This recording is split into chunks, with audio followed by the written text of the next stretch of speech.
Tell me when we're live. We are live. So wait to see.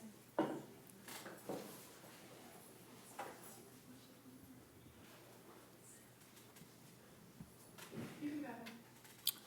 Okay, so welcome to the second of our Green Infrastructure, Climate, and Cities seminar series. And there are folks, I want to just special welcome to the people in the room, but also the people online. We have people in both places. Just by way of introduction to those of you who are attending for the first time, I have a few just sort of introductory slides. When we talk about green infrastructure here, we're talking broadly about various ways that cities are adapting to risks associated with climate, using natural areas, using new ecosystems, using nature-based solutions. So it's a very broad approach to thinking about adaptation in cities. And we have a 13-part series. The order's gotten a little shifted around. Today we're focusing on temperature change management. Our October seminar was on knowledge management. And you can see we have a variety of different sessions planned up until and including next October. And again, just for those of you who are joining for the first time, we usually have between 1 and 3 speakers per month. And this week we're fortunate to have 3 speakers. And we'll have presentations. We can have some simple questions and answers if the speakers agree right after their presentation. And then we'll have, in the last 20 minutes, half hour or so, will be sort of a general discussion on the topic. So today's topic is temperature changes. And we're fortunate to have 3 speakers. The first one will be Dr. Stuart Gaffin from Columbia University Center for Climate Systems Research. And then we have 2 Drexel researchers, Gino Lavasi and Dr. Leah Skenazy. Skenazy, I pronounced that correctly? Almost? All right. Skenazy, okay. Both from the Dornsife School of Public Health here at Drexel. And we'll go through the 3 presentations, about 20 minutes to a half an hour each, followed by a few questions. And then we'll have the last half hour or so for discussion. So without further ado, I will stop share. I will share the screen with, I will allow, let's see, how do we do this? New share? Hit stop, and then your presenter, Stuart, will hit share. Okay, Stuart, it's all you. If you hit present. I'm doing share screen. Yeah. Do you see my presentation? Not yet. Oh. Sorry, it's showing on my. We just had this up. Can you? Okay, so Wait, not yet. Let's see if we. You hit share. Oh, okay, Stuart has started screen. There you go. okay, can you see my presentation now? We can. All set. Thank you. Okay, very good. I can only see my presentation. I can't see you, but I'll run with it. So thanks very much, Franco, and thank you all for involving me in this wonderful series. I've been involved in previous years, and this is really a cutting-edge issue, and your Drexel is a cutting-edge university on this. So I am working on, as Franco and some of you know, the temperature issues associated with green infrastructure. I try to dabble in the other aspects, but I focus mostly on temperature. There's plenty here to work with.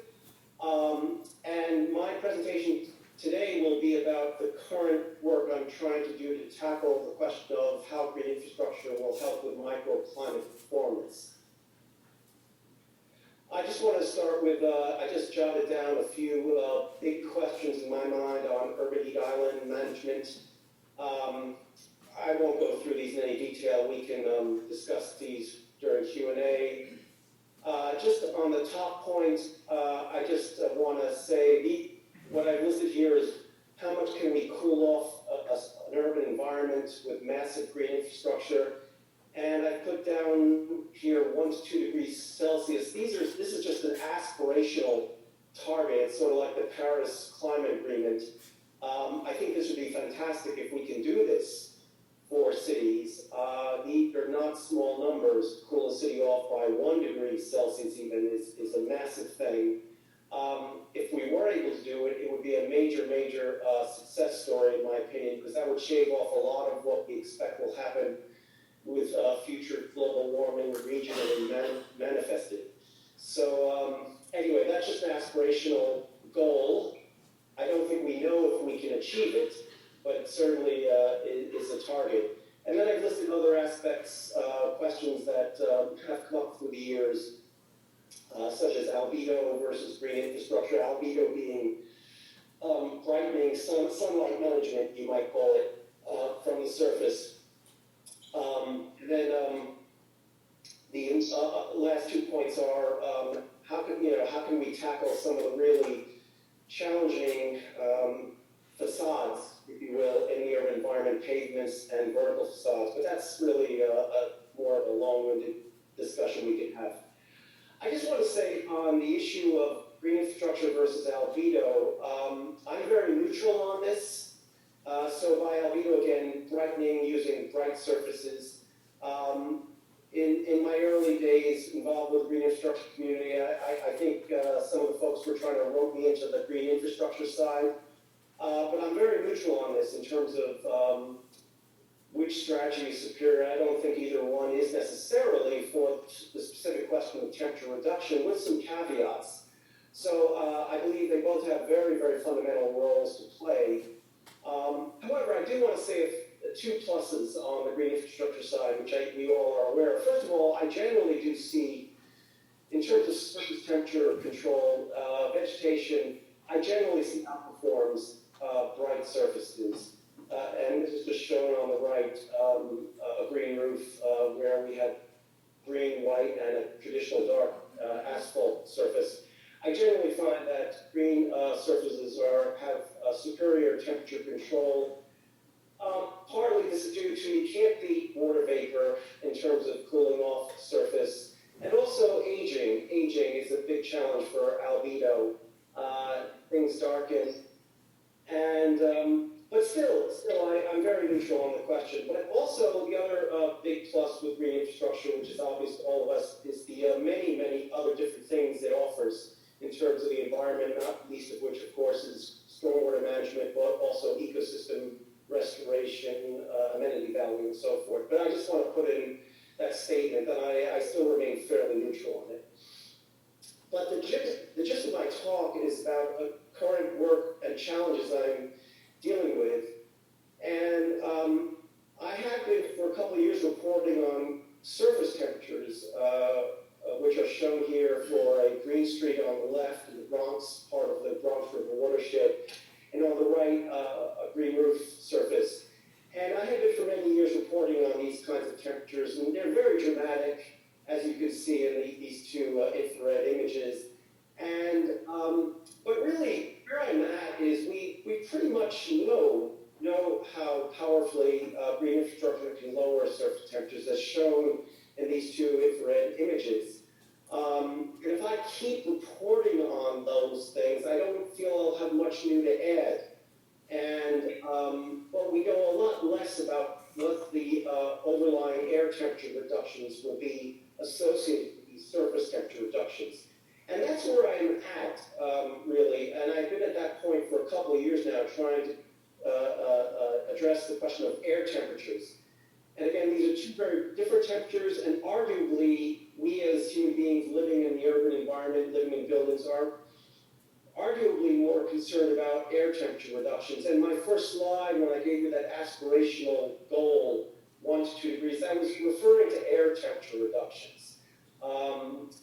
We know we can reduce surface temperatures extraordinarily, as shown in these graphs, by 50 degrees Celsius. But what does it mean for air? So that's where I'm at and what my talk is about.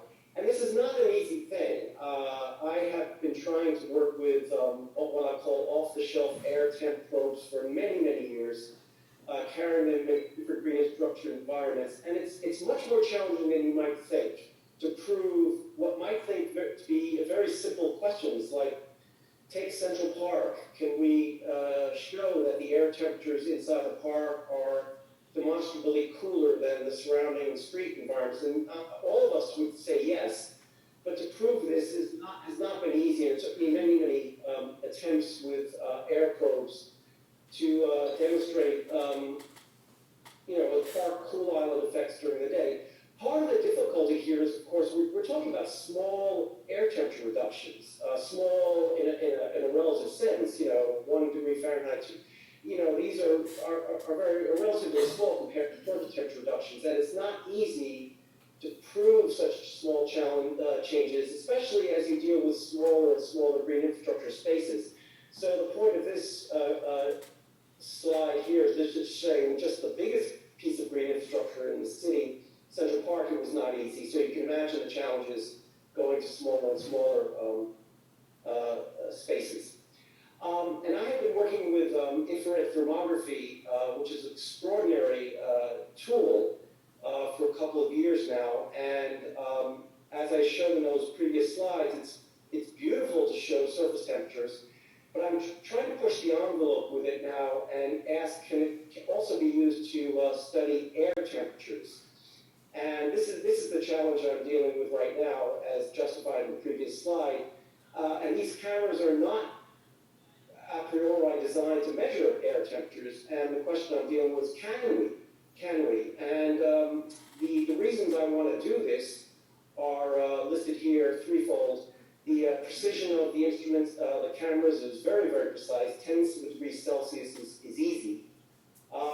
Also, if the cameras can be used for measuring both types of temperatures, it would be a single instrument to measure both temperatures, which is very, very important because you get into cross-calibration, different types of sensors. And then third, which is no small benefit, speed. I used to sample using handheld spot infrared guns, various locations, and I had to spend easily an hour or two to sample a section. With a camera like this shown here, a single snapshot captures 300,000 pixels immediately. So speed is no small matter. So in terms of could these cameras be used for measuring air temperature, a few logical candidates are listed here, and I'll just discuss them briefly.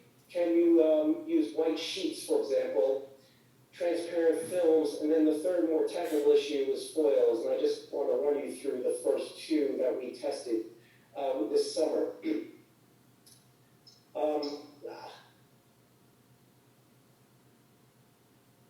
And I'm missing a few slides, actually, so I'm actually going to jump to the next slide. We actually, I'll just skip over the transparent films. We tried to use transparent films because we thought, that would be something that wouldn't absorb any visible light. And we quickly found that it does show background infrared. It transmits background infrared, so we ruled it out immediately and quickly went to white sheets. And again, we're using white sheets because, one, it's white, so it reflects sunlight very efficiently. And we're using sheets because they're sheer. So in other words, when we hold them, given our experimental setup, they should be, feeling the air temperature surrounding them. I just want to show you, it was a key experiment we did with these white sheets. We brought them near the Central Park air thermometer. We held them up nearby, shaded them, and this graph shows you a comparison of the temperature readings of the white sheets from using the camera in the bars, the histograms, compared with the blue bar, which is the horizontal bar, which is the simultaneous Central Park air thermometer reading. And this was extremely close. Even though the bars look like they're offset significantly, they're tenths of a degree off, which is the closest I've ever come to approximating the Central Park air thermometer using proxies or even other thermometers. So to me, this was a very powerful demonstration that white sheets could be used effectively with the camera to measure air temperatures. We started bringing them around to different, again, I'm calling these the proxy air measurements. We started bringing them around to different green infrastructure projects. This just shows you two street scenes, one on the left, a stormwater green street, and then the one on the right, a traditional tree pit. And the numbers here show the air temperature proxy on the left, the stormwater green street, and these were simultaneous readings. On the right was the smaller tree pit. And what you're seeing here is relative air temperature cooling within the stormwater green street of a few degrees degrees Celsius, which is a lot, in my opinion, compared to the smaller tree pit site on the right. The two temperatures high above and below in the two boxes, just at 3 feet and 6 feet. And we generally were finding warmer temperatures closer to the ground, as you would expect. This is all good. I mean, generally we found that the proxy was working in the directions we wanted to, in terms of being cooler in a green infrastructure environment and also closer to the ground. This next graph shows you when we were nearby that stormwater green street, we started taking the temperature measurements as we approached it. The black line shows you the surface temperatures, the traditional surface temperatures, again going dramatically cooler as we move into the green infrastructure space. And on the lower bar is the air temperature reductions using a proxy, and again you see a decline that we were looking for. And this was very encouraging and in the right direction. However, I am concerned that this shows you on a green roof the same thing, where we moved from a asphalt section on the green roof onto the green roof space, the green surface space. And you're seeing reductions, but I am concerned that the reductions are too much. The blue line shows the air temperature reduction to 3 feet. I'm not positive about this, but 6 degrees Celsius seems like too much of an air temperature reduction to me. We need to do a lot more testing with this, but that's a very, very strong air temperature reduction. And I'm going to close out with really where I'm at with this. And this is shown on the graph, the following graph. This white paper proxy is great with respect to visible light.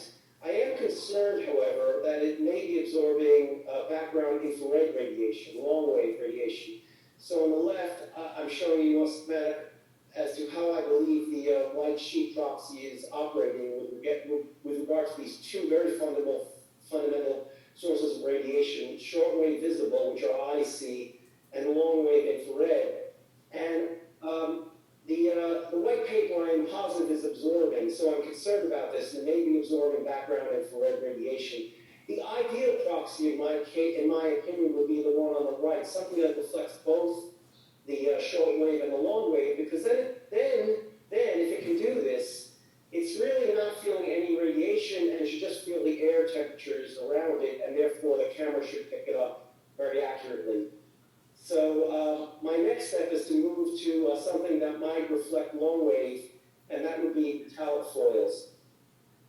So I'm sorry about this. It is methods, but that's what a lot of science is, and I'm not making any apologies about this. I am trying to test a new method for measuring air temperatures, a very challenging air temperature measurement, and this is where I'm at, and summarized with this graph, this final graph. The ideal proxy should be white in both the visible and infrared.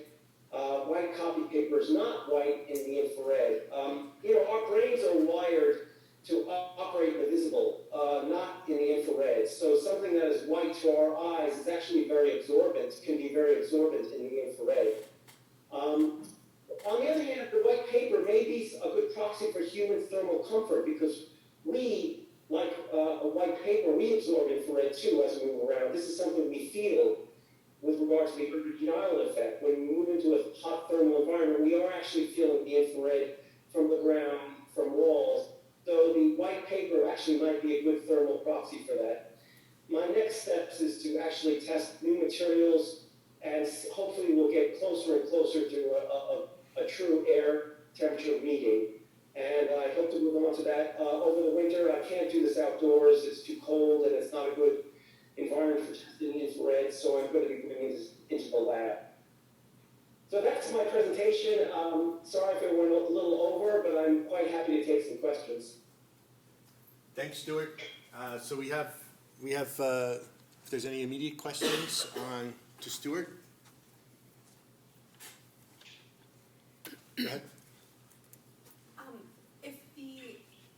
This is incredibly interesting work, and I think about thermal IR from the So it makes me curious why it's important if you're using a thermal IR sensor to reflect the visible light in the background object in the camera view. I'm sorry, could you repeat the last part of your question? Why is it important to reflect the shortwave radiation if your sensor is primarily observing the thermal IR? Did you get that? Yeah, I got it. So again, I'm trying to hold something aloft in the camera that should ideally only feel air temperature, the air molecules surrounding that object. I don't want it to feel, I want it to really share in the temperatures of the atmosphere around it. I don't want it to feel any other energy sources because that will heat it up. So I'm using white, for example. I don't want sunlight to heat up the sheet. And by the same token, I don't want infrared to heat up the sheet. I just want the sheet to almost be blind, if you will, to any radiation, short wave and long wave, and to just feel the air it's bathed in. And that's the basic gist of what I'm trying to do here. Because if I can remove those sources of radiation, it will just feel the air, and therefore when I read its temperature, its surface temperature, it's really just going to be reflecting the air temperature it's bathed in. So helpful, thank you. It's a good question. Any other questions? I have a question, Stuart. I can't resist your initial slide where you said, you compared the white roof and the green roof, and I know that this is a long-term debate about white roofs versus green roofs, but we've found recently something, and I'm wondering if you've seen it as well, that although the white roof surface might be cooler than a green roof surface, the air above the white roof is warmer, which makes intuitive sense because you're reflecting that heat off the surface, and where does it go? The heat goes to heating up the air. But I think it's sort of relevant in this discussion about public health. And I'm just wondering if, we've sort of measured this at one particular site, and I'm wondering if you've seen it as well. Well, this gets into some basic physics. In principle, if you reflect sunlight from a surface, shortwave radiation, sunlight, it shouldn't be absorbed by the air above it. It should, air is invisible to sunlight. It passes through air efficiently. Visible light passes through. So, in principle, a white roof should be reflecting that sunlight, and it should be absorbed by the air above it. So this is where we're going to have to discuss some real fundamentals here about what you might be seeing with your temperature data. But that's my first reaction to that statement about the air above it. I would say above a green roof, you get evapotranspiration, which is extraordinarily effective cooling, water vapor evaporating. So that might also be leading to the cooler air above the green roof. So there's a lot of factors going in here, so we have to be careful in terms of sorting them out. So, but even the humidity so we're talking about a site in the Javits Center, as you know, which is right near the Hudson River. So even if you've got moisture-laden air, the reflection of the radiation off the cool roof, even the moisture-laden air wouldn't really efficiently absorb that radiation? Generally not. Water vapor is a greenhouse gas. That means it absorbs mostly in the infrared, not the visible. Think of our atmosphere. The sunlight reaches the surface of the earth very efficiently. It's passing through the entire atmosphere, including all that water vapor. This is the fundamentals of climate science. The atmosphere is largely invisible to shortwave. So yeah, I would say yes. Even with the water vapor in gaseous form above a green roof, visible light should move through it very, very effectively. I mean, that's why we see through the atmosphere. Exactly. Right. Very interesting. Otherwise, we'll think. If we had to look in the infrared, we wouldn't be able to see as efficiently. Great. Thank you. And we have a question from online. Okay, we have an online question, Stuart. Go ahead. So this is from Yeah. Vivian Gornitz. Vivian Gornitz from Columbia. And her question is, how practical are white surfaces in urban environment? In other words, for how long will white surface remain white given air pollution? Were you able to hear that? No, if you could repeat it, Franco? How practical are white surfaces in an urban environment? In other words, how long will they remain white given air pollution? Well, I find they decline very, very rapidly, and then they stabilize. But it's, they decline rapidly. At least the ones I've studied in New York. I mean, they can lose a lot of albedo in a year or two. This is something we have to study a lot more. But even so, I'm not discouraged by that because even if they lose half of their albedo, they're still pretty good. They're compared to asphalt and a black roof. So they do darken very rapidly. I should say that I find that professional membranes, which by that I mean non-painted surfaces, so professional thermoplastic polyolefin, those seem to maintain their albedo a little better, possibly because they wash in the rain. I'm not sure. But again, yeah, albedo decline is very, very real, as we all know. But I'm not discouraged by it because it's still doing a lot, even as they darken. Okay, thank you. All right, so let's move on to our next speaker, Dr. Leah. Oh yeah, thank you. How are you doing? Dr. Leah Shanassi from Drexel, who's going to talk to us about epidemiology.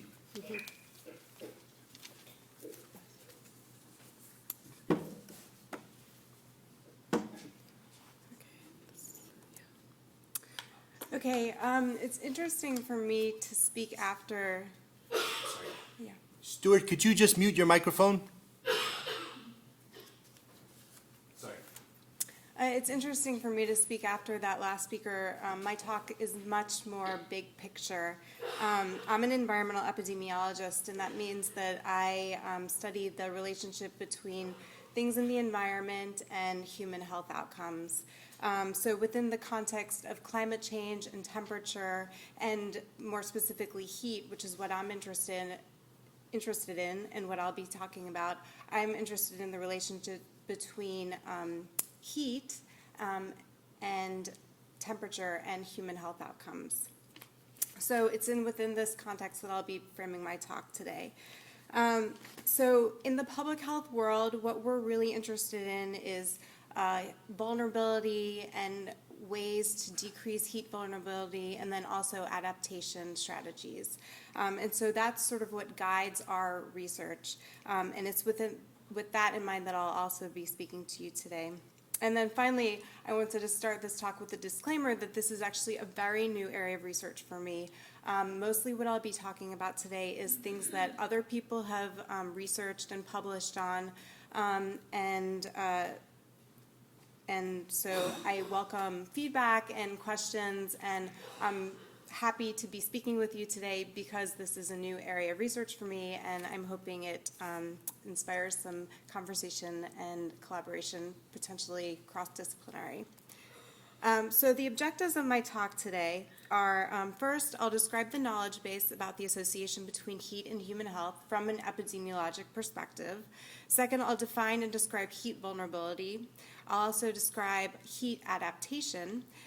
Throughout the talk, I hope to identify gaps in knowledge related to these topics. And then, as I said before, a main objective is to stimulate cross-disciplinary conversations.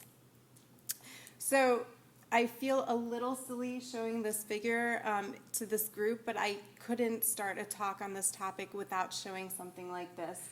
So we all know temperatures are rising. This is very well documented and accepted, and temperatures are also projected to increase over time. And so we've probably all seen these figures before. Given these scenarios, the projected increases in temperature, the immediate question is, what is the implication of these warming temperatures for human health, and how do we deal with these temperature changes?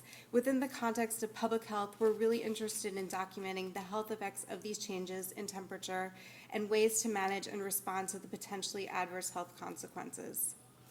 So there's strong evidence that heat increases the risk of morbidity and especially mortality.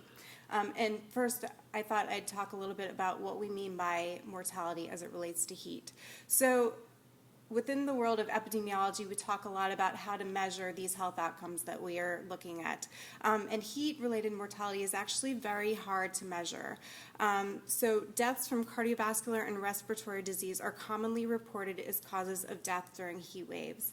And within the world of epi, often we're looking at all-cause mortality, and then a lot of times you'll see people looking at mortality due to cardiovascular or respiratory disease. So we've seen higher rates of all-cause mortality and cardiovascular or respiratory mortality following heat waves. For example, take the heat wave that occurred in Chicago in year 1995 from July 12th through July 16th. There were at least 700 excess deaths reported during this heat wave. And this paper comes from a paper that was published, this figure comes from a paper that was published in the New England Journal of Medicine. The authors of this paper were interested in looking at the factors that were related to mortality during that heat wave. So first, this figure right here shows the numbers of deaths that occurred during that heat wave. And so you can see a big spike in deaths, which is the red line.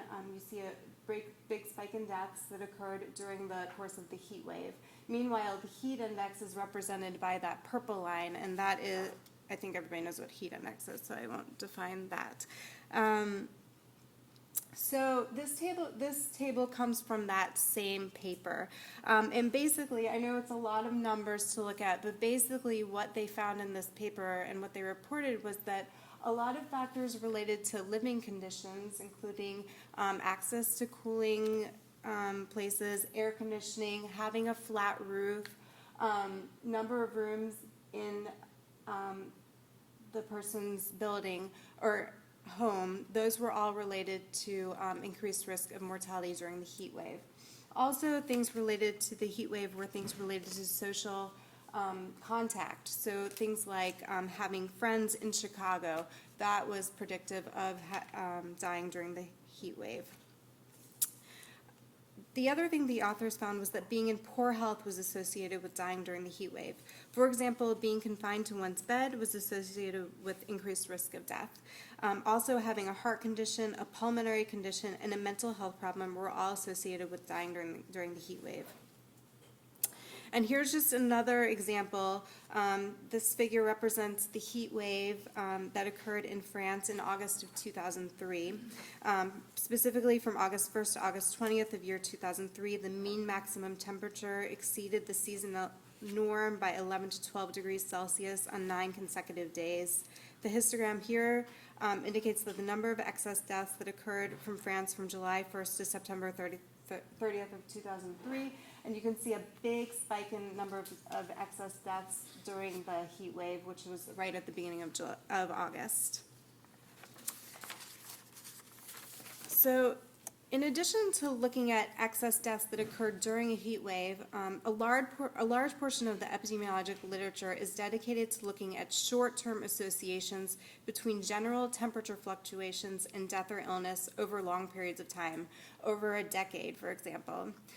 So in the literature, the relationship between temperature and mortality is generally described as J or U-shaped, or sometimes it's described as V-shaped. So you can see what I mean by the shape of that relationship in this slide.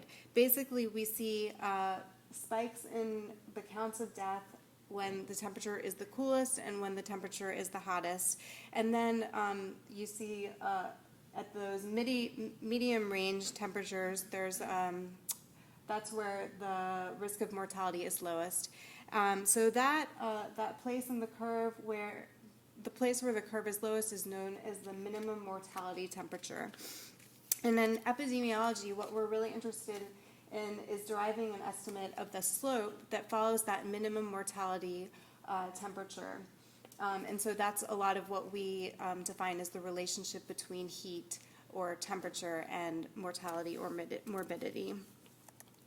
And so you can see these figures here show the relationship between mortality and temperature in 15 different countries in Europe. And you can see here, this is real data showing that typical relationship that I was describing.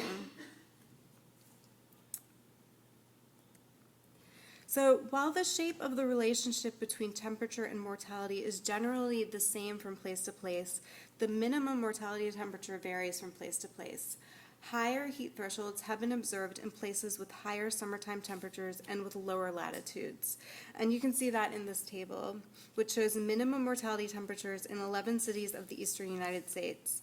And here we see a general increase in the minimum mortality temperature as we move to hotter areas in the U.S. For example, whereas the minimum mortality temperature is 69.7 degrees Fahrenheit in Boston, it's 80.9 degrees Fahrenheit in Miami. In addition, there's some evidence that within places, the minimum mortality temperature may have changed, and more specifically, increased over time. This figure comes from a study of variations in the minimum mortality temperature across France from 1968 to year 2009. In the panel on the left, you see maps of the minimum mortality temperature with red representing higher minimum mortality temperatures. The panel of maps on the right shows you mean summer temperatures across France. As you go from top to bottom, the maps represent different periods of time. So the top is years 1968 to 1981. The bottom is years 1996 to 2009. And you can see by comparing the maps on the left with the maps on the right that the minimum mortality temperatures are higher in general in hotter areas. Also, you see that over time, both the minimum mortality temperature seems to be getting higher, as does the mean summertime temperatures across France. And this has been seen in other places as well. This figure shows a trend of increasing minimum mortality temperatures in Stockholm, Sweden from year 1901 to 2009. So these trends of increasing minimum mortality temperatures over time might reflect human adaptation, whether that's physiologic or behavioral, or potentially a bit of both. They could also be partially a reflection of demographic changes in the population over time, or it might be a combination of all these things. Before I move on to talk about heat vulnerability specifically, I wanted to mention the relationship between morbidity and heat. While the majority of the epidemiologic studies to date have focused on the relationship between temperature and mortality, there's been some focus on the effects of heat on morbidity. Specifically, 3 health outcomes have been the focus of these investigations. They are all-cause hospital admissions, respiratory morbidity, and cardiovascular morbidity. This figure comes from a paper that summarized the epidemiologic literature that looked at the relationship between temperature and respiratory morbidity. Basically, it's a lot of numbers and you don't have to worry about it, but basically what the authors of this paper did was they summarized all the quantitative effect estimates that have been published on this topic. And when they summarized all these numbers and pooled them together, they found that there was a 2% increase in morbidity for every 1 degree Celsius increase in temperature, and that's respiratory morbidity. They also looked at cardiovascular morbidity in the same way, and after pooling all the effect estimates from those published studies, they did not find evidence of an association. The authors speculate that it's possible that the reason that they observed a relationship between respiratory but not cardiovascular morbidity is that people who experienced cardiovascular events died before they reached the hospital. But in general, this is an area where I think there's really a lack of information, and more research on morbidity rather than mortality is really needed. So there's also a great interest in potential modifying effect of air pollutants on the relationship between heat and health. As I think a lot of us know, temperature and certain air pollutants are highly correlated, and there's been some questions about whether the relationship that we see between heat and these health outcomes is attributable to the air pollutants that are highly correlated with the temperatures. There's also some questions as to whether the air pollutants and temperature act synergistically. It's been hypothesized that the combination of temperature and air pollution increases mortality in the winter as well as in the summer or spring. And that hypothesis is illustrated in this figure. Here, the combined effect of temperature and air pollution is higher in the warmest and the coolest months. In clean environments, the relationship between heat and mortality is less substantial, and that's represented by the blue line here, which is lower in this figure. Within the epidemiological literature, this relationship remains relatively unclear, and studies have shown mixed results. There's certainly a need for further exploration of the joint effects of air pollution and temperature, although this poses some methodologic challenges that I won't talk about. So, as I said at the beginning of this talk, the public health community is very interested in identifying subpopulations that are particularly heat vulnerable. And within the public health world, we talk a lot about heat vulnerability. So what does this mean exactly? The IPCC defines vulnerability as the propensity or predisposition to be adversely affected. And in another article published in 2009 that was focused on heat vulnerability within the context of public health, vulnerability was defined as the summation of all risk and protective factors that ultimately determine whether an individual or subpopulation experiences adverse health outcomes. Both individual level and community level or ecologic scale factors have been found to influence heat vulnerability. The individual characteristics include age and socioeconomic factors such as poverty, education level, and social isolation. Other characteristics that increase heat vulnerability include presence of a chronic or mental health issue. People who work certain occupations are particularly heat vulnerable. And I've also listed housing characteristics as an individual level characteristics. It's debatable whether they're individual or ecologic level characteristics, but nevertheless, factors like air conditioning and age of one's home affect heat vulnerability. Community level or ecologic scale factors that increase heat or influence heat vulnerability include urban design characteristics and neighborhood socioeconomic factors. This figure comes from another systematic review and meta-analysis of the epidemiologic literature.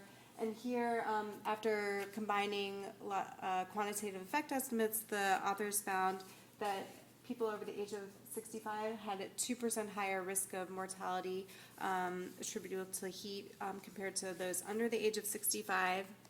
In the same paper, the authors also found that individuals who are low socioeconomic status had 3% higher risk of mortality from heat compared to those with higher SES levels. And interpreting what this means in terms of implications for tangible interventions is very challenging. I adapted this figure from a review paper that discusses the mechanisms by which racial and socioeconomic disparities might increase heat vulnerability. Basically, the take-home from this figure is that this is a very complicated relationship because all of these factors are so connected and related. The issue of heat vulnerability is very complex, and identifying a certain socio-demographic group or neighborhood as heat vulnerable might actually be indicating a lot of factors as being the mechanism by which that group is heat vulnerable.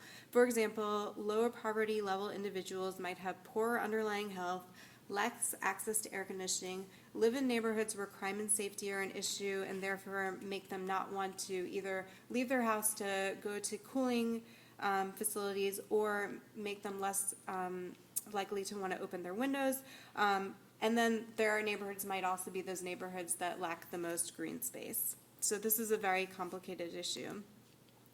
And this is all very important to think about because identifying heat vulnerable populations and the underlying reasons for their vulnerability has implications for heat adaptation strategies.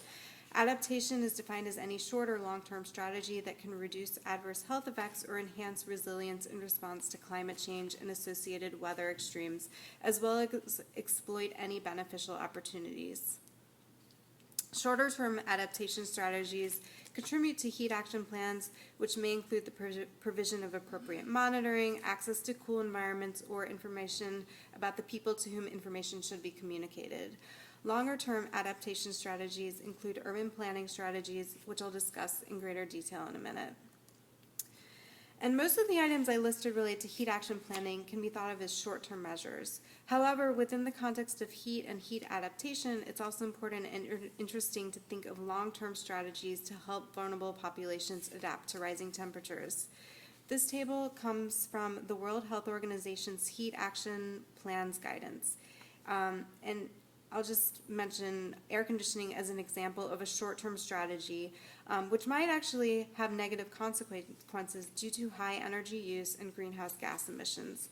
There are other more medium-term and long-term measures related to urban planning and housing that can serve to protect the human population from extreme heat. And the idea of modifying the landscape in order to adapt to heat is particularly relevant within urban settings because of the urban health or the urban heat island effect, which I won't go into.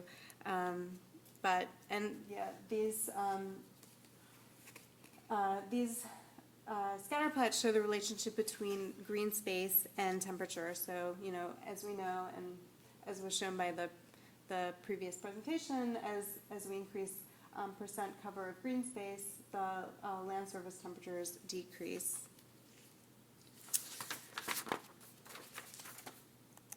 Similarly, this map of Milan illustrates a relationship between built-up surface densities and annual mean land surface temperatures. The deeper red represents hotter temperatures, and the larger circles represent higher densities of built-up surfaces, which in this paper are defined as housing, transport, industrial and commercial areas, recreational parks, construction sites, roads, railroads, railway locations, mining areas, landfills, and other infrastructures. Hotter and cooler areas within cities have implications for health. These microclimates may lead to disparities in the health effects of heat. And in the epidemiologic literature, some attention, but not a whole lot of attention, has been dedicated to this relationship. This figure comes from a review paper that I worked on with some other colleagues, and we just submitted it for publication. We looked at heterogeneity in the relationship between heat and morbidity or mortality across different indicators of microclimates within cities. And these microclimate indicators were generally either microscale measures of temperature within cities, which were measured either using different models that incorporated a lot of different landscape characteristics, or surface temperature measures based on satellite imagery, or they were measures of green space. We found overall that there was 6% higher risk of mortality or morbidity attributable to heat in hotter versus cooler areas within the city. But as you can see by the number of dots in this figure represent the number of papers that have looked at this heterogeneity due to these landscape characteristics. And so as you can see, there's really, there have been very few papers that have really looked at this in the epidemiologic literature. And I think this is really an area that needs further attention. We also found in this paper that the methods by which these green space variables and also these microclimates were measured were actually very coarse. And there wasn't a lot of specificity with regard to the type of green space that was modifying the effect. We saw no mention of cool roofs in the literature at all as a modifying variable. So this is all an area that I think really deserves further attention. So in conclusion, there's strong evidence that heat increases risk of mortality and some types of morbidity. There's evidence that humans may be adapting either physiologically or behaviorally or both to higher temperatures. There's also evidence that certain subpopulations, such as the elderly and poor groups, and people with underlying health conditions are particularly vulnerable to heat. Finally, modifying landscape characteristics is a long-term strategy and a sustainable strategy for adapting to heat, although more epidemiologic research on this topic should be done to help inform adaptation programs and policies. So I'll stop there, and I welcome discussion now, or that's my email address, so if you want to contact me later, I would love that too.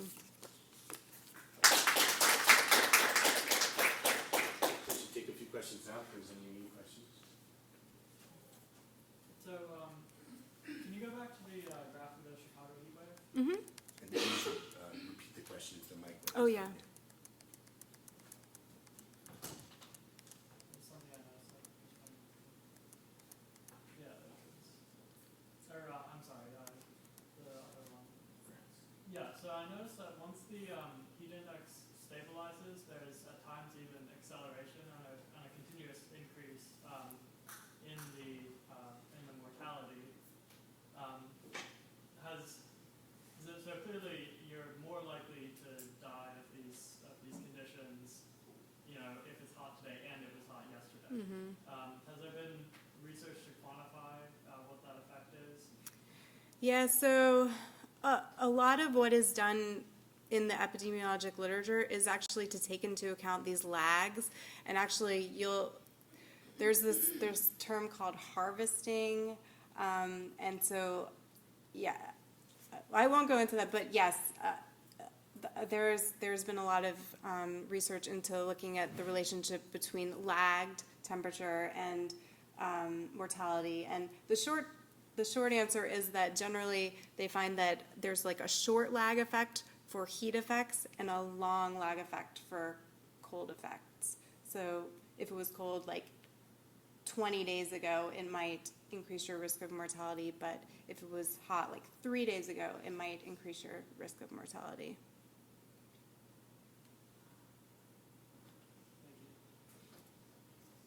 Other questions?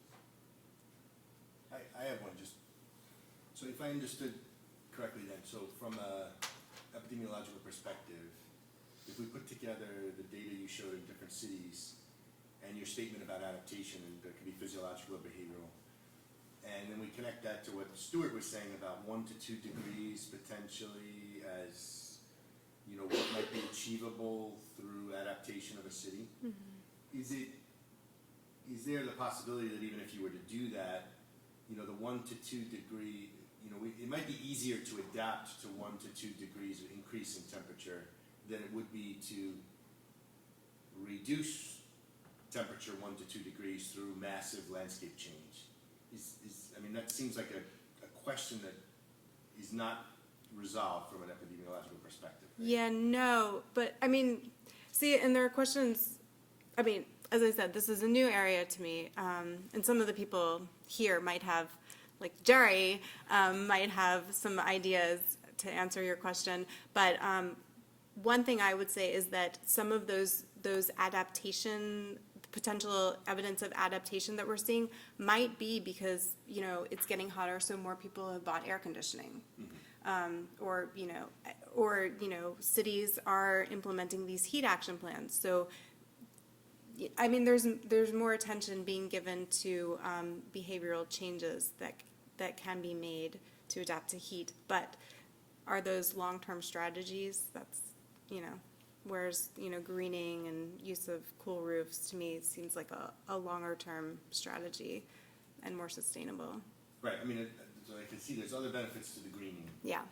Beyond just looking at it from a heat stress perspective, it seems like 1 to 2 degrees could be insignificant in changing mortality rates, for example. I mean, that's a possibility because either 1 to 2 degrees either way. 1 to 2 degrees increase without any mitigation because people might buy air conditioners or participate in some program, or 1 to 2 degrees reduction because they might have already bought an air conditioner, right? And so that doesn't make, so that's something we should be considering, I guess.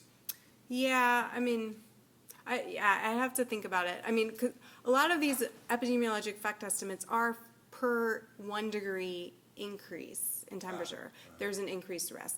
So, you know, I would say, I don't know, do any of the other epidemiologists? Well, it's true that a lot of those estimates are per 1 degree increase, but it's often per 1 degree increase over some kind of a threshold, like over the 95th percentile of temperature. So I think if there's a citywide reduction of 1 degrees, it's probably also really reducing those extreme heat days as well. So, and those are the ones to really worry about, not the average necessarily. So.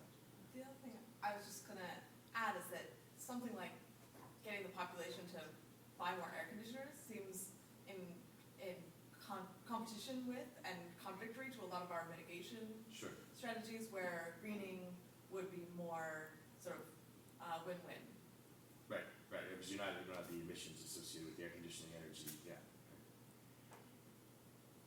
So don't stop your research.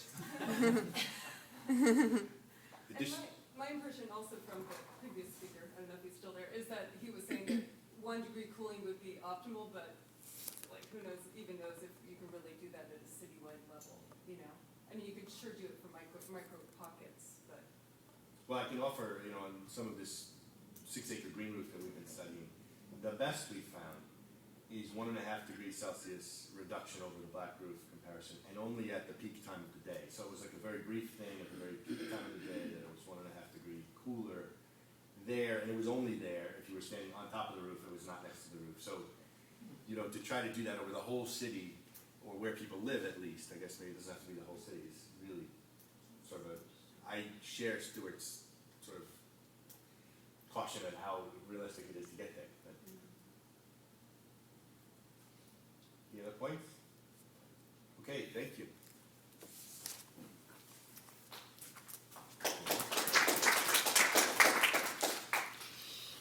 Okay, let's see. How do I do this here?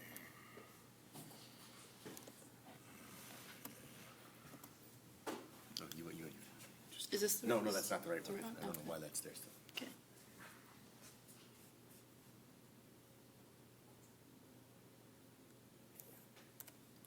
Okay, so our final speaker is Dr. Gino Lavasi, who has come to Drexel to co-direct our Urban Heat Collaborative.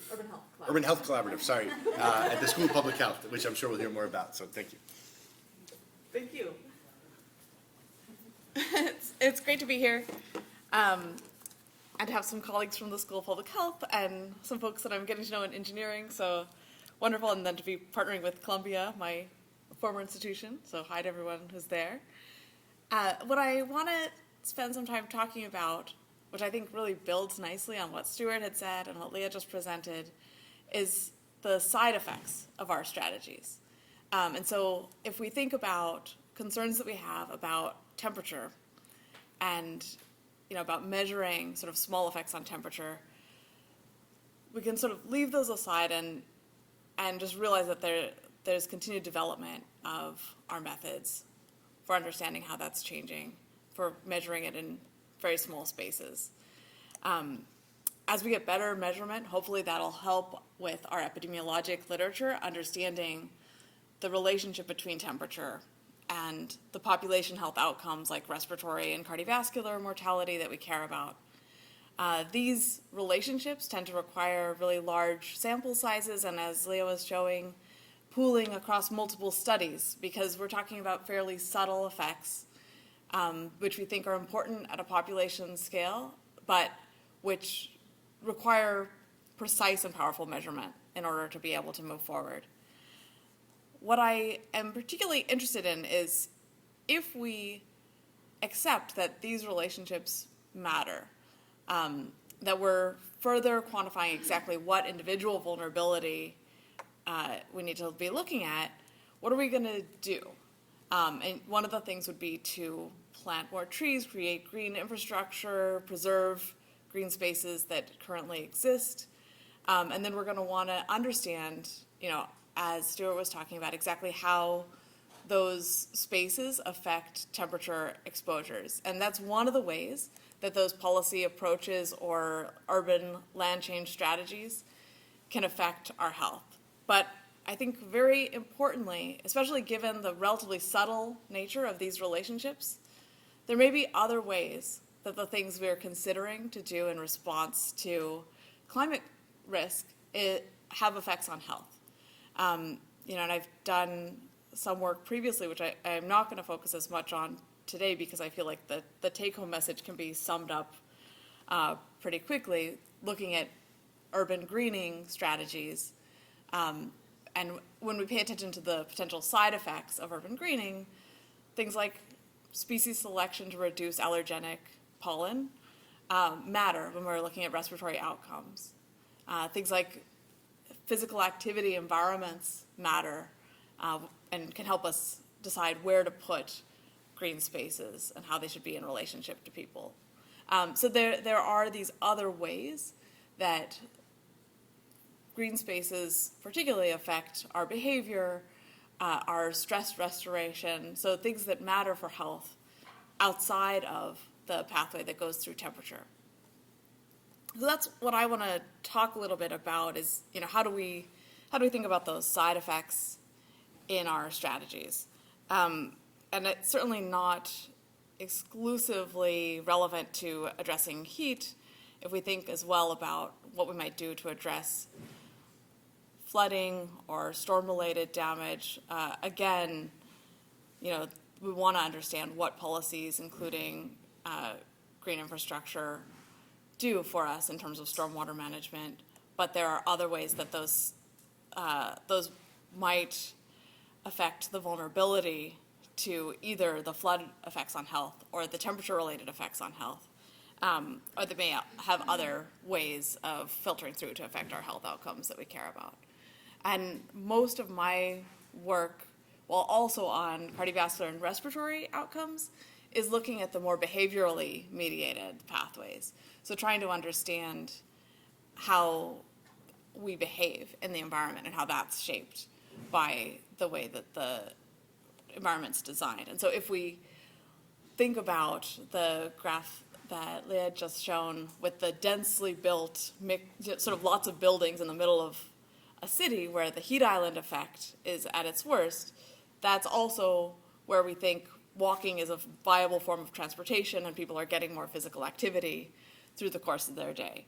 So some of the time where climate concerns are high, we may have other benefits that we want to attend to and make sure we don't undermine. Other times, addressing climate concerns, we may either have benefits for these other behaviors, or we may cause a problem the way I worry we can with massive tree plantings that increase pollen exposure.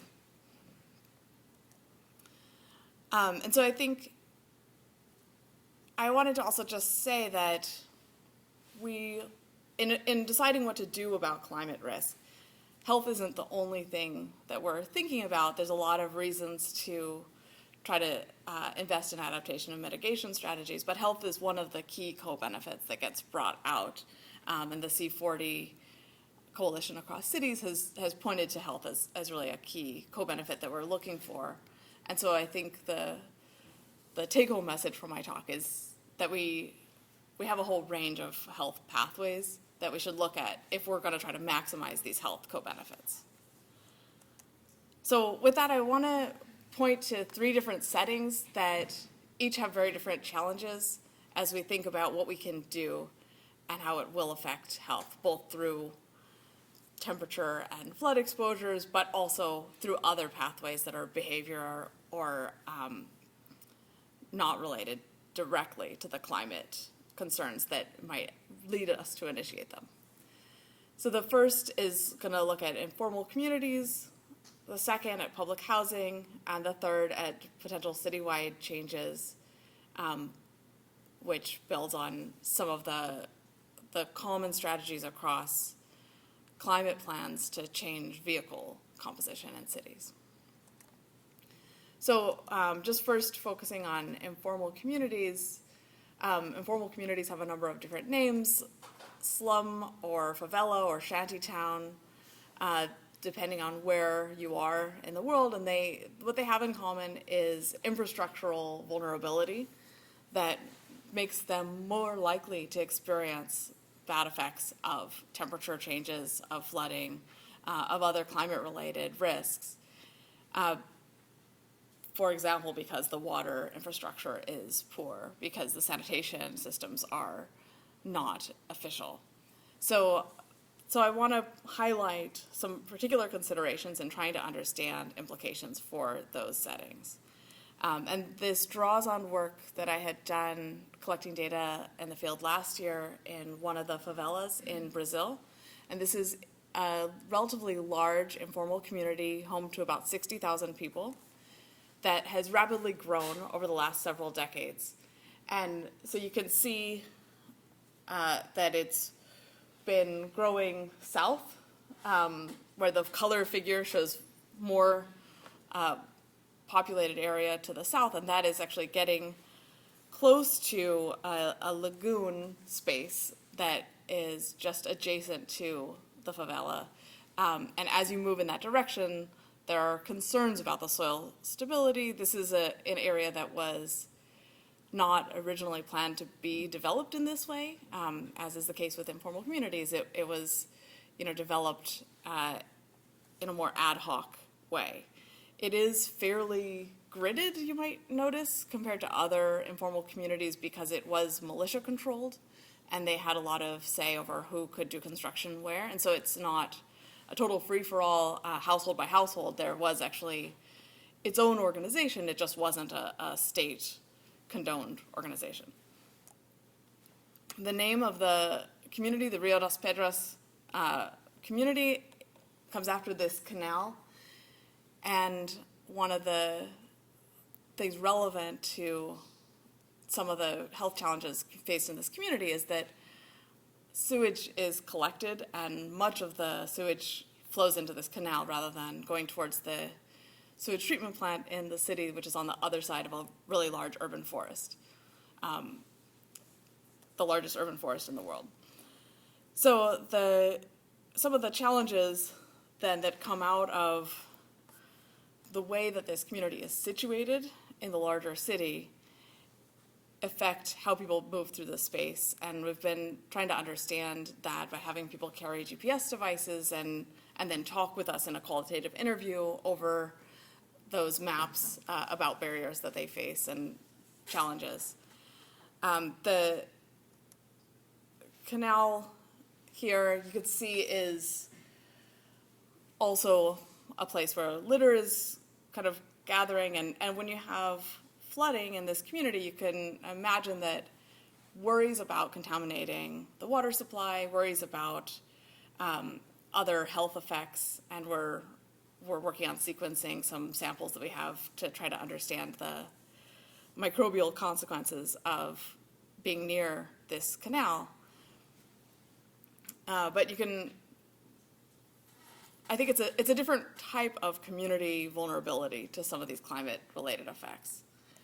To try to understand how things vary in relationship to some of the structure of the community, we've done street observations, looking for things like standing water that could give us a signal as to where we might want to address some of the streets and impervious surfaces. And that has increasing health relevance as we now think about Zika and vector-borne illnesses that are becoming a much more salient issue. So mosquitoes in these informal communities have become a big concern. And so as we think about shifting the environment, the effects of not only human behavior but also mosquito behavior are worth keeping in mind. Even before the Zika disaster was declared in the last year, dengue and other conditions like chikungunya were already a concern and are carried by the same mosquito species. Other places where we noted standing water could accumulate are in some of the litter in the area. And so some of the kinds of changes that you could think about doing within this area are to change some of the sanitation practices that would have consequences for behavior of pedestrians and also for mosquitoes in their breeding sites. So I just wanted to highlight some of that, and as well as, in our map data, one of the things we were trying to understand, we had done what I called a high density convenience sample. So we sampled over 80% of all the street segments. And so we want to understand if we're going to be doing studies in this environment, some of the structured exposures, we might have been able to get away with a less dense sample of the streets. And so this is just to show, we could see some of the unpleasant odor rated by our street auditors was high near the canal. So the dark area near the bottom is right along the canal. And sorry, I don't know where the second slide, but if we did a 50% random sample, we would see a very much similar picture. Oh, sorry, I think that's maybe later. One of the other issues that the way this neighborhood is situated has as a potential consequence is that as building goes on, again, it's not planned out in advance. It's sort of generation by generation, or as new people buy rights to the building on the roof, there's some sinking into the softer soil that happens, and then this leads to stairwells that are off kilter and concerns about injury risk. It also, as we look on the streets, you can see the entries to the buildings are below grade. That's sometimes combined with efforts to try to keep water from flowing into the buildings. So you could see some walls near the door. So these patterns of sinking and non-parallelism, which we call sort of the non-parallel floors, are particularly prominent near the marsh area closer to the lagoon, as we might have expected. And this is where I could show how it would look if we'd only taken a random 50% subset of those data. So we've been working with this project to communicate to different audiences, including to the local residents and to the city. And I think it's also been interesting to think about some of the mobile phone-based data collection as a way to address challenges faced in this kind of environment for understanding infrastructure options.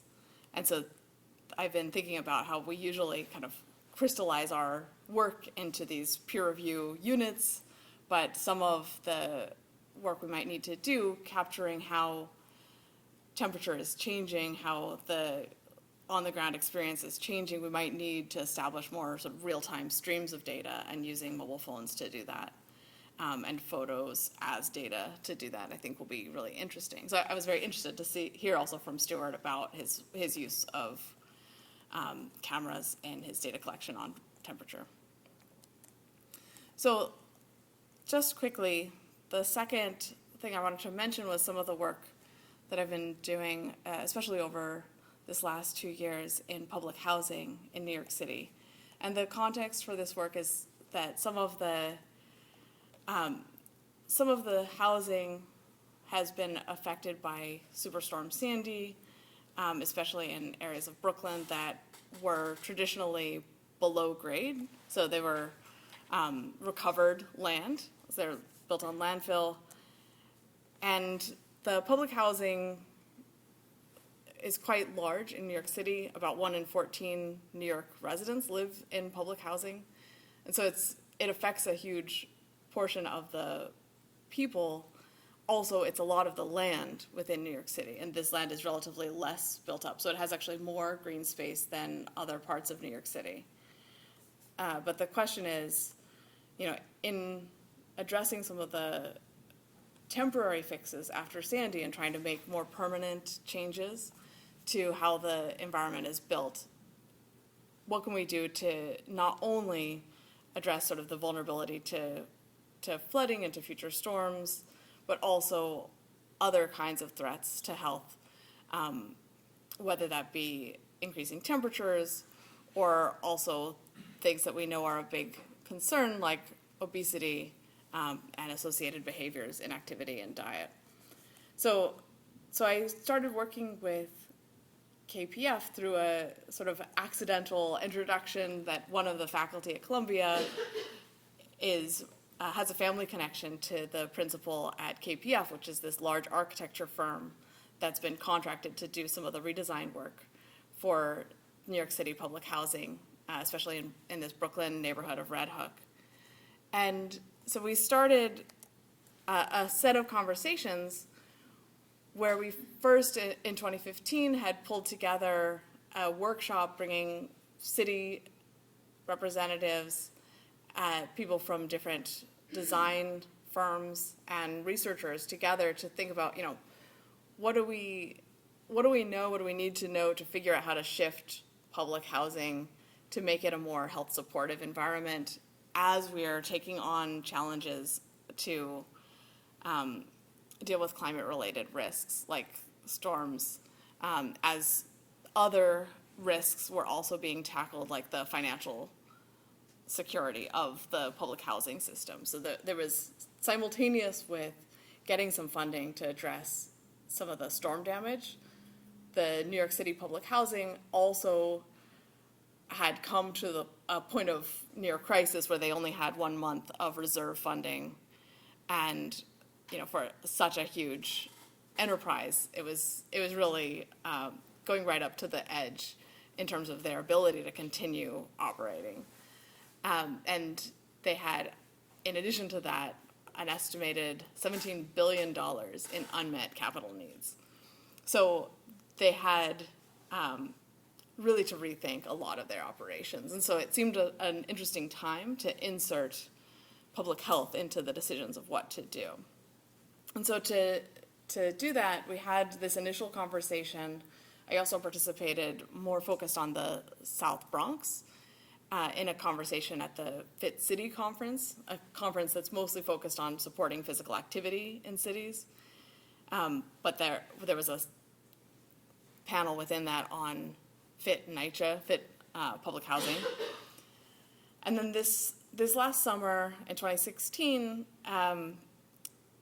while I was preparing to transition here, I was overseeing a set of practicum projects that were really seeking, in partnership with KPF, to figure out what can we do as public health partners as they're deciding what their design is going to look like from a very constrained perspective of needing to spend on storm recovery, storm resilience, how to insert a bit of public health consideration so that if they're greening the space, we can offer a bit of suggestion on how to do so in a way that's going to have good health consequences. Likewise, for the financial changes, if they're going to bring retail in to help make this public housing work and stay solvent, how can they do that in a way that makes health part of the picture of the public housing they come up with at the end? So we took on a range of topics from food retail to medical access and barriers. I'll just mention the first couple of these. So Ashley Gripper was a student focused on retail and particularly food retail opportunities and changes to the food environment. And I think the take home from her literature review and conversations with community members and with NYCHA and KPF representatives was that to maximize the health benefits from bringing in new retail, it needed to create jobs for residents. And if it was going to increase access to healthy food, one of the more promising ways to do that would be through enhancing the existing urban farming approaches. And so there was already some relationships with community organizations in other parts of the public housing, not in the same site, but there's an opportunity to expand the presence of urban farming in public housing sites, which, as I said, have a lot of open green space, much of which looks like this, sort of grass, fenced off, and not meant to be accessed. One of the other students, Taisha Walters, was focused on playgrounds and some of the opportunities that those present. And in public housing, one of the things that they were wanting to do is to redo the landscaping, make it less vulnerable by lifting up the ground level throughout most of the campus, rather than having the stairs lead up to each building sort of lift the ground between buildings. And so that gave opportunities to reconsider how the open space is used. And what she pointed out was opportunities to take some of these fenced off grass spaces and use them in a different way. And she highlighted the potential use as adult playgrounds, a option that's been used in other countries, predominantly in parts of Asia. Although in my work in Brazil, I've also seen these, including in the favela I've been studying. So trying to think a little bit differently about what some of the potential green spaces mean for health and how we can activate them. And then as a third example, a student Danting Liu had focused on how people move through the space. Mostly pedestrian movement as a way to kind of give people opportunities to move through the space. And she did some observations of people going off plan, if you will. So where you could see either watch people going through unplanned paths or see where they were clearly creating new paths in the grass by hopping over fences to get more efficiently to buildings. And one of the things I think that's really interesting in the way that the public housing is reconsidering their plan is that they want to be more connected to the surrounding community, which isn't something I've heard articulated before the Next Gen NYCHA discussion, just in the last couple of years. So this sort of highlights how people are actually using the space and maybe demand for being able to move through it more fluidly. So we had this set of conversations and had a chance to share back to the two representatives from the Public Housing Authority and from KPF, and some of the changes are now underway, and the redesign is actively happening, and so hopefully we can continue to be part of the discussion and partners in understanding what's worked, understanding what the consequences have been for some of the redesign on health. So the third thing that I just want to talk about briefly, cities, globally and across the US are taking on climate action strategies. And looking at some of the climate action strategies across the US, among the common approaches are mitigation strategies to reduce emissions. And one of the ways to do that is by changing the composition, the mix of vehicles on the roads, which I think is a really interesting opportunity, and it happens to be something that's been undertaken in New York City. So over the last few years, I've been working with a group at Columbia called the Columbia Center for Children's Environmental Health, which is very focused here on what are the health consequences of air pollution levels as measured by personal monitors. They have moms carry backpacks and find out what they're exposed to as they go through their day. But if we step back, we want to understand what are the policy recommendations coming out of it. If you believe these links, which seem very credible, then what do we do to reduce air pollution that might also have climate mitigation benefits? And does that get us the health benefits that we're hoping for? So some of that work is now kind of expanding our lens from the really well-characterized small cohort of moms where we followed them from their pregnancy through the kids' adolescence to now looking at citywide data to try to understand how that's changing. And I'll just mention the three sort of policy targets that we've started from. So we did look at, under Bloomberg, who's obviously been very active in some of these city-based climate action plans through his leadership in New York City, but also through C40 and other city coalitions. He passed a lot of different legislation with potential relevance to health, and so we've done some work to go through all 3,000 pieces of legislation introduced during his administration to understand how they're related to things like air pollution that put the population at risk. And so one of the changes has been in the bus fleet. So the city buses have been shifting towards more natural gas and hybrid vehicles through, legislation that directs city procurement. Also, it turns out that some of the private firms, so showing in colorful on the left, have been consolidated and sort of absorbed into the MTA. So the the Metropolitan Transit Authority merger has been going on at the beginning of this period, and so the shifts in the fleet that's controlled by the MTA is even more important than it would have seemed at the beginning of this period, because they really are controlling a lot of the buses that are on New York City streets.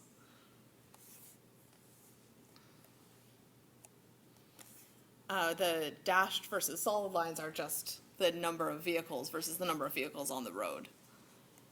So one of the things we're trying to do in setting up an evaluation of whether this is working to reduce air pollution and to reduce asthma hospitalizations, for example, is to really try to get fine detail about which places in the city this should have affected.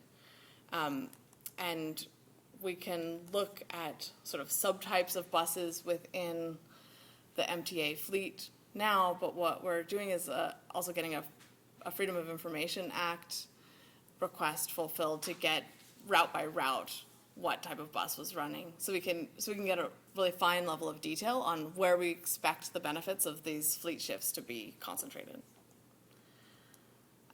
Likewise, for taxis, we're looking at the ways that some of the taxi legislation has shifted incentives, allowing more efficient or hybrid taxis to stay in circulation longer.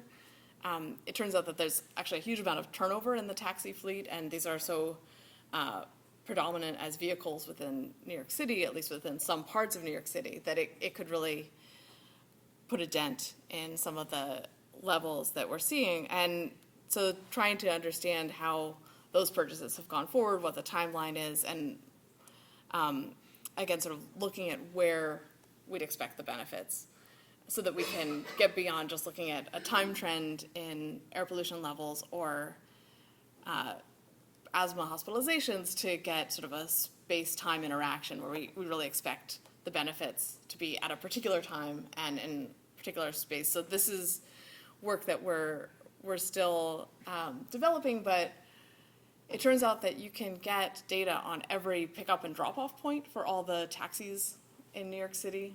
And so this is taking just a very small 5-minute sample and mapping those out so that we can start to think about where the taxis are picking up, dropping off, or running, and be able to classify which places should be most affected by shifts in the yellow taxi fleet. And it's a pattern that's fairly different from the places we expect to be most affected by the bus fleet changes, as the bus depots are further north than most of the yellow taxi rides. Likewise, if we think about heating oil changes or other kinds of changes that are happening throughout the city, they each have potentially a distinct footprint in terms of which areas we should expect to be affected. And so we're hoping that together that'll help us to sort of disentangle what's been seen as citywide trends in some of the air pollutants. I'm showing NO2, but PM 2.5 has a very similar downtrend over this period where multiple pieces of legislation have been put forward. And we're working with the health department. They've shared with us their monitoring data throughout the city, so we can use that to understand sort of whether we see the benefits we hope for. So the takeaway messages that I wanted to share from this work are that I think vulnerability isn't just at the individual level, through individual level health conditions or socioeconomic disadvantages. It's also compounded by poor infrastructure and sort of community level lack of resources. Also, that we hope that efforts to address healthy environments can be beneficial, right? I think a lot of the work in public health where we're trying to set up these strategies, it's well-intentioned, but some of the conversations that I've had both in the informal community in Brazil and also in the public housing communities, there's not sort of a universal welcoming and acceptance of this attention because there's a worry that displacement is going to be the next step of making the neighborhood healthier. So when we talked to the public housing residents about these changes to make the area healthier and more health supportive, more access to healthy food, better transportation options, the resistance was, I think summed up as like, is it for me or is it for somebody else to come in here? Is it for converting this to market rate housing? And then the third thing that I think is promising and I'm excited to move forward in this work is using spatial and temporal specificity in the policy exposures and understanding where actions have been deployed to get a better picture of what's working and for whom.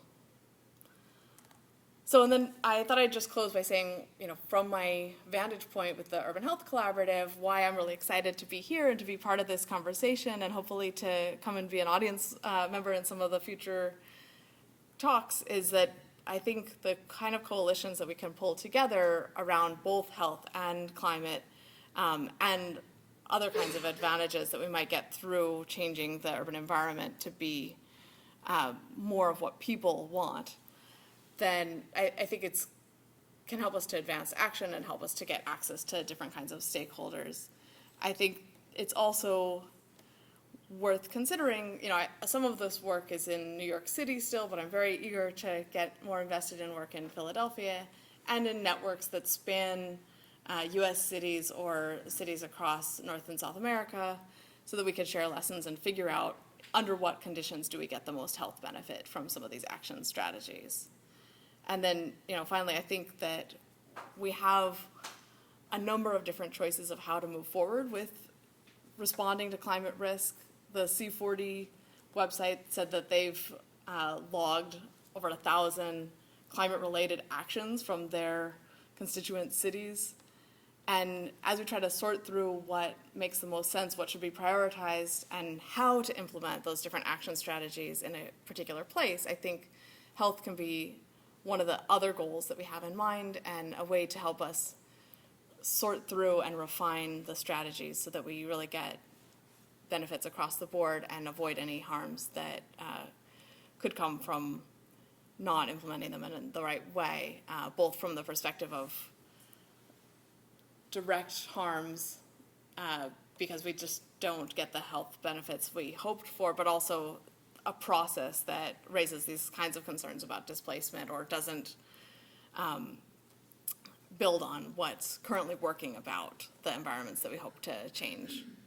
So with that, thank you so much for your attention and for bearing with us through these 3 talks. Thank you. So we should do some questions for Gina before we have open discussion if there's any specific questions. Are there any questions online?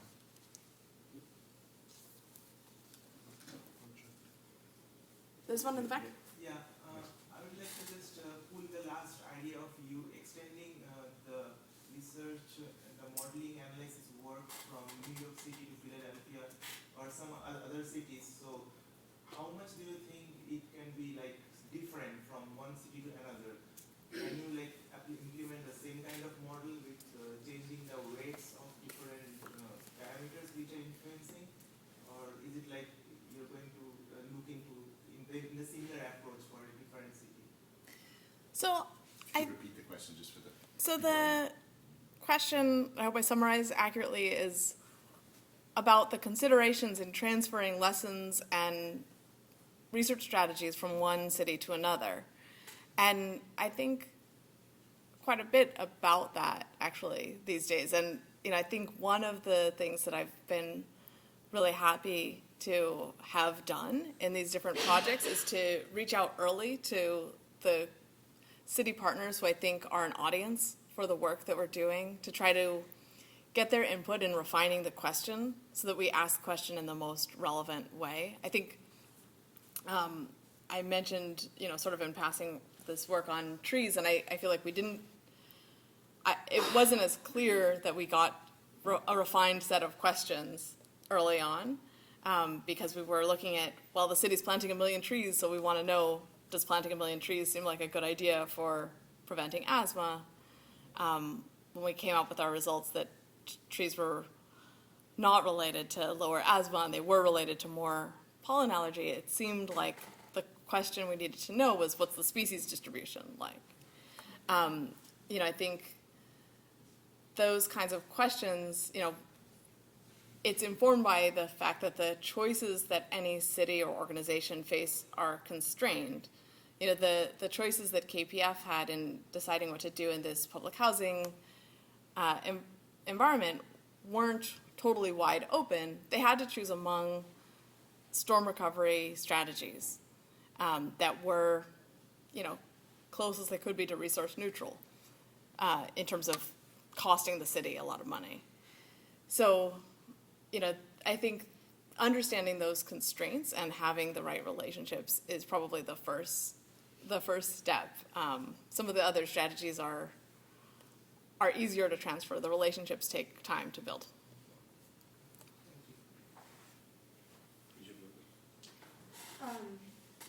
I was wondering, so you, in your public housing project, you talked about how one idea was to increase access to urban farms? Yeah. So in some of the literature I've read on this and things related to that, and another example is, giving trees to neighborhoods. I've read that, a lot of communities, in addition to concerns about displacement, they're just not, these people living there, they're not actually interested in receiving a tree, or they're not really interested. So I wondered if that came up at all in your interviews. Yeah, so I think that kind of pushback of, we didn't ask for this, why is this happening? Definitely, I think it was my understanding that some of it was about just control of the process and of what the priorities would be for going forward. The plan, it seems like the most feasible paths for moving forward with urban farming and what already exists is through third-party organizations, not through expecting the maintenance to be the responsibility of the residents. But certainly attention to the views of the residents and increased outreach to them has been one of the priorities. I didn't draw out very clearly, but the slide that I showed that construction's underway, one of the things they've been really touting is that they're employing a lot of residents in that. And so I think there's a big difference between expecting residents sort of to voluntarily maintain something that they didn't initiate versus creating job opportunities and training opportunities so that it has other benefits for them. Shanna? Thanks, Gina. This is really interesting. At one point you mentioned how we might link the ideas of climate and air quality and think about reducing emissions, not only of pollutants that would impact climate, but actually would improve health benefits in cities. Yeah. So I was wondering, the Climate and Clean Air Coalition, sponsored by the State Department, has been thinking about this at country scales. Oh, interesting. Yeah, particularly around short-lived climate pollutants. Mm-hmm. So things like methane or HFCs. And I think it would be interesting to hear some of your ideas around New York City, maybe, for where you've seen those intersections, and then maybe thinking they've just partnered with the World Health Organization to introduce this at the city scale. So how we might leverage opportunities in partnership with them. So I guess I want to mention a different perspective that I think is relevant to your question. I've been doing some work with Kartik Chandran, who's at the engineering school at Columbia, and he'd pointed out the sort of climate implications of how we deal with sanitation. And so he'd invited me to be on on a dissertation project where I got to learn a lot more. You know, this is sort of increasingly outside of my area, but I think really interesting in that it also connects back to the work in Brazil and the kind of recommendations for what could be done for health. So he had a student really focused on different approaches to urban sewage management, sewage treatment, which he prefers to call resource recovery, and the ways that, you know, different approaches have very different outcomes in terms of the greenhouse gas implications. And I think that I think just understanding like what the major sources are, because my understanding from those conversations is that that's quite an important source that I had no idea I should even be thinking about in looking to different urban systems that would be relevant to climate change. So interesting. Thank you. Sure. Any more specific questions, or do you want to have open sort of discussion about these topics in general? Great speakers. And I just wanted to bring up, I thought something really Should I stop share so Stuart can be on screen, or? I think, should we stop sharing? I don't know if Stuart is still, Stuart, are you still there? I mean, he disappeared, his picture disappeared, so. Okay. Turn on his mic. Turn off his webcam. Okay, We can see if he's there. No. Yeah, he's not there anymore. he's not there, okay, No. okay, so. I was just gonna say, I mean, so interesting, this idea of these side effects. I mean, we've discovered the same thing, like in talking, we had a project at the Philadelphia Water Department where we were looking at green infrastructure in a section of South Philadelphia that has a variety of challenges, including gentrification, but, also sort of long periods of neglect and vacant land and other issues. And yeah, green infrastructure was not the top issue on everyone's mind. And in fact, it was in some cases perceived as, yet another well-intentioned government program that will probably go nowhere because of the history of, other government programs that went nowhere. But I find it interesting that you're saying the same thing, like also in the public health context, because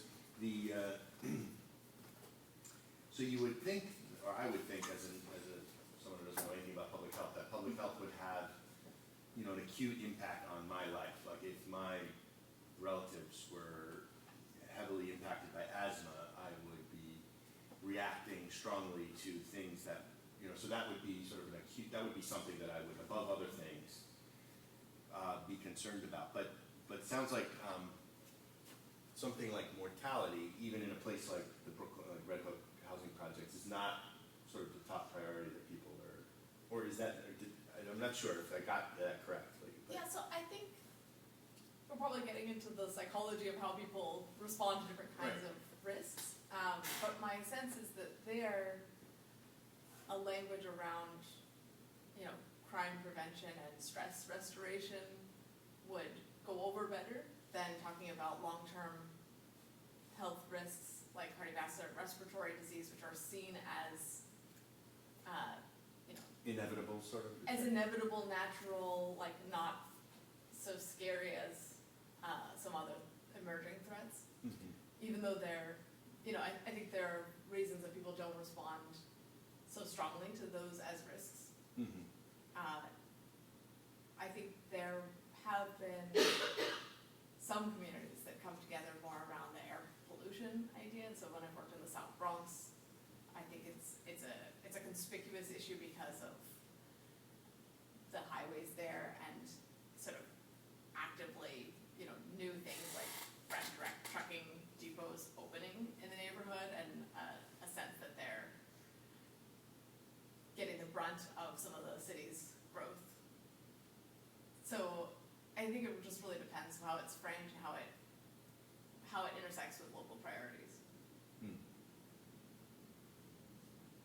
But also, it seems like this whole idea of sort of inequality being a barrier to adaptation is really, really, I mean, that seems to be It's not something that we talk about a lot. I was at Habitat 3 a couple of weeks ago, and it was talked about quite a bit, but in sort of like a North American urban context, we have high levels of inequality, which are impacting, I guess, the level to which communities embrace various adaptation strategies, which